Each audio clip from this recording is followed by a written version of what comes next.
শিবিরের কাছে যাতে আসতে না পারে সেই জন্য বলা হয় হাত কাটা রক কাটা। কার রক কাটছে দেখান।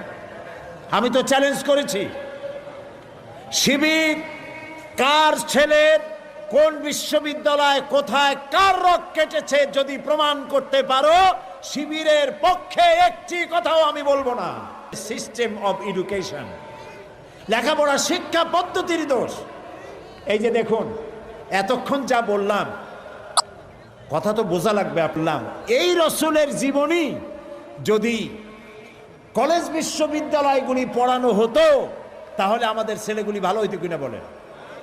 এই কোরআন শরীফ ক্লাস 1 থেকে শুরু করে মাস্টার ডিগ্রি পর্যন্ত যদি কোরআন শরীফ শেখানো হইতো, বাধ্যতামূলক অর্থ এবং ব্যাখ্যা সহকারে যদি শেখানো হতো তাহলে ভালো ভালো ছেলেপেলে হইতো না? কি বলেন, হতো না? এই শিবিরের কাছে যাতে আসতে না পারে সেই জন্য বলা হয় হাত কাটা রক কাটা। কার রক কাটছে দেখান। আমি তো চ্যালেঞ্জ করেছি, শিবির কার ছেলের কোন বিশ্ববিদ্যালয় কোথায় কার রক কেটেছে যদি প্রমাণ করতে পারো, শিবিরের পক্ষে একটি কথাও আমি বলবো না। লাভ নাই এইসব কথা বলে ইসলামী আন্দোলনকে ঠেকানো যাবে না। ঠেকানো যাবে যাবে। এই যে 15 দল 20 দল 22 দল একসাথে হচ্ছে না ভাই? বড় বড় এক একটা শূন্য, 0 + 0 + 0 + 0 from Khulna to Dhaka equal to কত? একটা বিগ জিরো।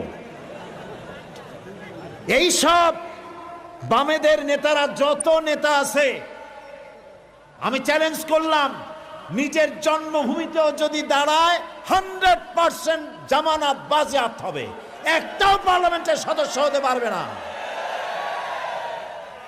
কাজী এগুলি নিয়ে দল করিয়া, বড় বড় দল দেখাইয়া ইসলামের বিরুদ্ধে কথা বলিয়া কোনো পার পাওয়া যাবে না ইনশাআল্লাহ। বলেন ইনশাআল্লাহ।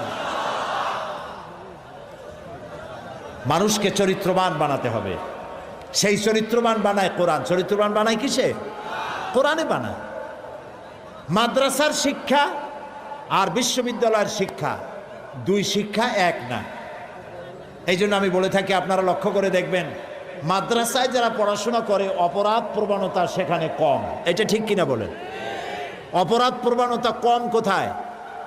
আমি একথা বলবো না যে মাদ্রাসায় যারা পড়ে তারা ফেরেশতা। অপেক্ষাকৃত সব থেকে ভালো হয় কোথায় বলেন? একটা প্রমাণ দেই।